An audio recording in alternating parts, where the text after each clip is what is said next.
Hey, so today I have for you my tutorial on the close quarters section of the new V3 rulebook. Let me just open that for you. Here we go.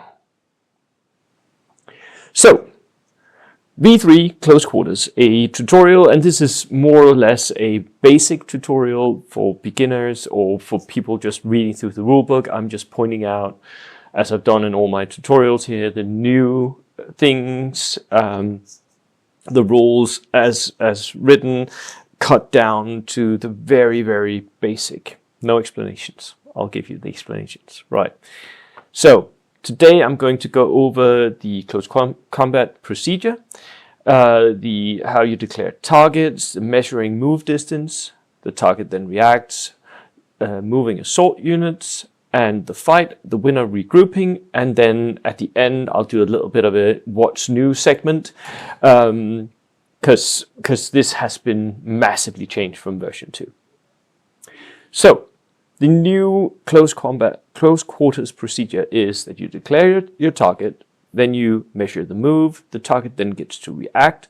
This was not a separate step in V2, really. It was sort of, and people did it off the cuff. Now it is after you measured the move, then you react. It's very clear. A lot of people did that right after the target was declared in the old one. Then you move the assaulters and you fight the first round, you resolve draws, and you regroup at the end. Now, how do you declare targets? 1, the target must be visible. You must have line of sight to the target. And you can only assault one target. That has always been true.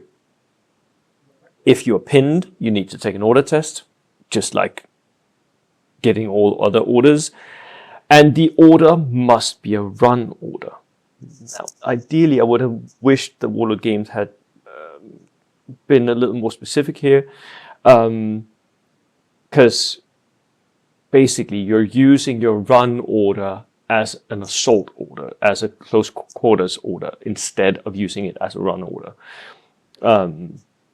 Run just doubles up as these two, and it's caused so much confusion, because you cannot run in terrain, but you have to issue a run order in order to assault. That means you cannot assault.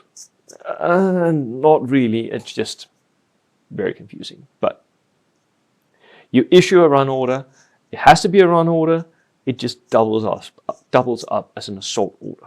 Okay? Keep that in mind. Then you measure the distance. You measure from base to base, and it has to be the closest visible models. So they have, your assaulter has to be able to see that one model, has to be the closest one that you can see, and then you measure that distance. If there is terrain, you can move around that. But if you have to cross the terrain, then that means you can only move at an advanced rate, so 6 inches. That doesn't mean that you are issuing an advanced order. It means you're issuing a run order and you run across that terrain, 6 inches.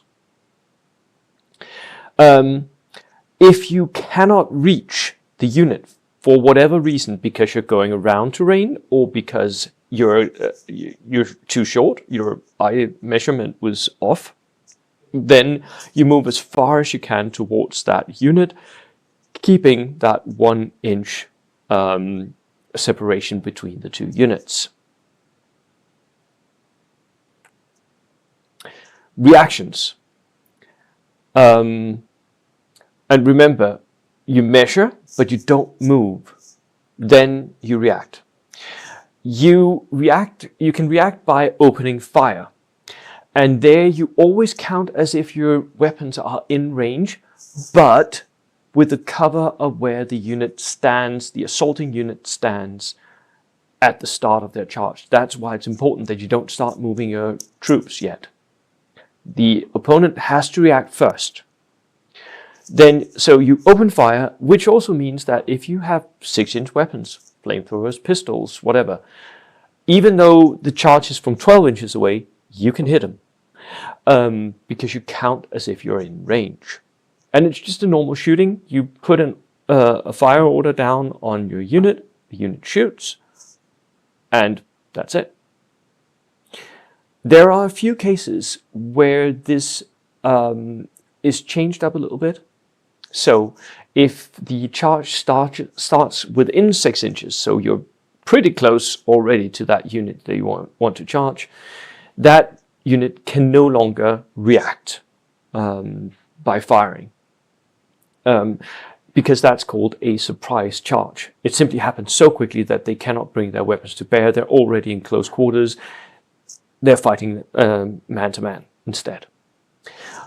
And if the defender is on ambush, they can shoot at any point. So the beneficial thing would, of course, be to wait until the assaulters are 1 inch away from you, and you just blast them with 2+ shots, because you get 2+ because you're at close quarters, right? At point blank range.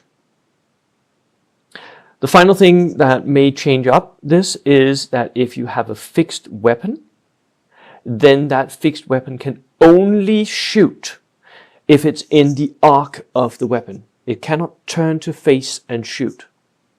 Okay? Because it has to be a fire order, the reaction there. So artillery pieces, machine gun teams, all of that, you can charge them from the flank and they cannot respond to you. Then you move the assaulting unit. And this is, in the rulebook, it's a little wordy for something that's not necessarily that important. You move the assaulting unit, starting with the closest model, moving to the closest defending model. Shortest possible route. Then you place the assaulters in base contact. And you have to place as many of them in base contact as you possibly can, including that if you at the end have some of the defenders that are not in base contact, they are moved into base contact. And it doesn't matter how far those models have to move. They're placed into base contact as much as physically possible. But personally, I don't see why. I don't see any reason to move into those base contacts.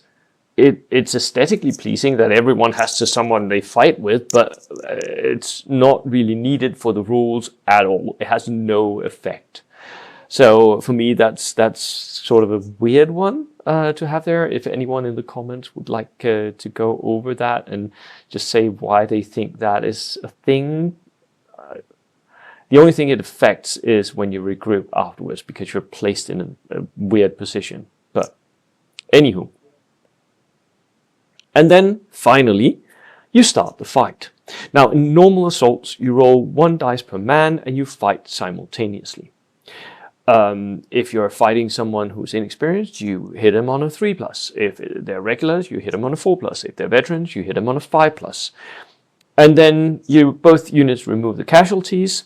The one that has lost the most has lost the combat, and the whole unit is destroyed. But if you kill an equal amount, so each unit kills 4 guys, then it's a draw, and you fight again. Pretty simple, very much like you did in version 2, except now there is no longer a possibility for the assaulter going first, so you fight simultaneously. If there is defended obstacles, so if your unit is in a building, if they are behind a linear obstacle and the assault has gone to the linear obstacle, or if your assault has crossed rough ground, then the defender gets defended obstacles and they fight first. Remember here, though, that going around obstacles does not mean they get defended obstacle. So, defended obstacle always happens if there's rough ground, terrain that you're crossing, if they're behind an obstacle or in a building.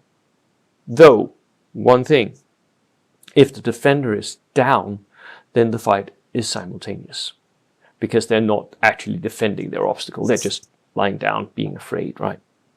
Makes sense.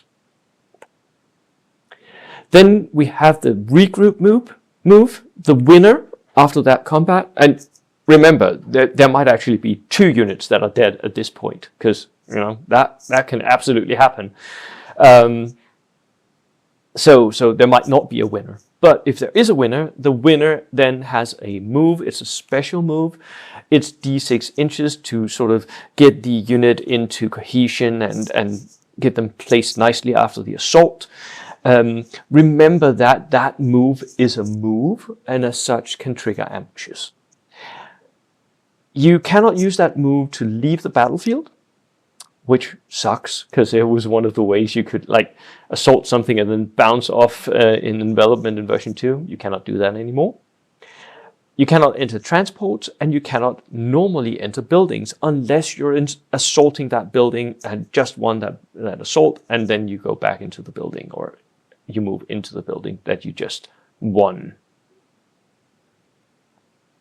So what's new about all of this? Well, there is now, as I said, no way for the attackers to be advantaged in close quarters.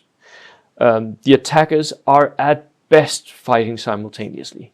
The defenders have the advantage always. So my question is, why would you then initiate an assault at all?